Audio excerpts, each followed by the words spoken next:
Sige boss. Ako na lang i-video niya eh. Picture ako sa video. Sige boss, salamat ah. Sige, salamat sa Diyos. Ay, yung motor. Dili na lang mo agi ay. Kani gawas mo gyapon dito. Oh, sige. Sige, amping mo. Ayan mga kapatid, salamat po sa Diyos. Isang piraso lang po yung kanyang kinuha. Nahirapan siya mag-decide kung babae or lalaki yung nandoon sa kanyang pabuhan.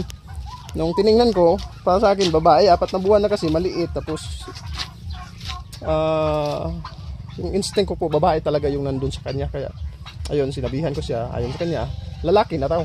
So ayun, dito po kami kumuha mga kapatid. At itong Bourbon Red, loobin ng Diyos, dadaanan ito ng aking shipper bukas. Ayan, 11 piraso po yan, dadaanan po yan ng shipper.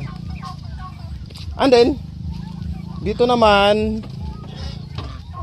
dito may kukuha rin daw dito eh, itong ating Semi-Pure. Tapos yung Semi-Pure andun sa bahay, yung 6, may nagmamayari na po, nakapag-down na po kagabi ng 3,000.